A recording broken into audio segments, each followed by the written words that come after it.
Planning माझ्याकडे आहे. मला फक्त तुमची साथ हवी आहे. साथ म्हणजे काय, माझ्या नावाच्या समोरील जे काही बटन असेल ते दाबायचं. तुम्ही तर दाबा, घरच्या महिलांनाही सांगा, सगळ्यांनाही सांगा, वयोवृद्धांनाही सांगा.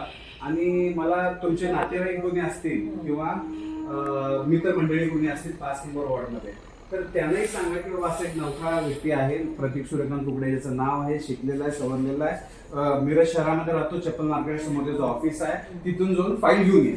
ती फाईल महत्वाची आहे. त्या फाईलमध्ये भविष्याचे गणित दडलेले आहेत, सगळी भविष्याचं एक वॉर्डचं वेगळं एक स्वप्न दडलेलं आहे त्याच्यामध्ये. ती फाईल जर आली तुमच्या हातात तर बाबा तुम्हाला एक वेगळं सुरक्षा कवच मिळेल नगरसेवक पदाचं. मी तुमच्या घरातलंच नगरसेवक म्हणून काम करणार आहे, कारण की हीच लोक जबाबदार आहेत. माझ्या नंतर नगरसेवक फाउंडेशन नावाची संस्था आहे एचडीएफसी बँकची, ती लोक हे काम करतात. त्यांच्याशी मी टायप करून मी हे काम करतो की ते नोकरी लावायचं काम करतो. मग विचार केला की बाबा आपल्या वॉर्डमध्ये जर कंपनी आल्या, इचलकरंजीतून एखादी सूतगिरणीची कंपनी आली, एखादी कारखाना आला, तर इथं का नाही लागू शकत? इथे होऊ शकते ना. इथला व्यक्ती इथे शिकून इथेच कामाला लागेल, बाहेर जायची गरज नाही पडणार, पुण्याला, मुंबईला, इकडे तिकडे.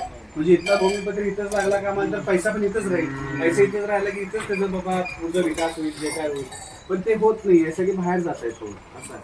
आता सर्वात महत्त्वाची गोष्ट आहे, घरी बसलेल्या महिलांच्या हाताला काम. मी तोही विचार केला. लाडकी बहीणचे फॉर्म भरत असताना खूप साऱ्या महिला मला काय बोलल्या की प्रतीक सर, आम्ही घरात बसून असतो, आमच्या हाताला काम नाही आहे, एकावर कुटुंब कसं चालणार, आम्हाला प्रगती करायची, आमचे काही स्वप्न आहेत, पण प्रॉब्लेम असा की पैसे एकटेच कमवतोय, खाण्यापिण्यावरच आमचा पैसा संपायला आहे, सेव्हिंगला पैसा राहत नाही, अशी खूप अडचणी सांगत होत्या त्या.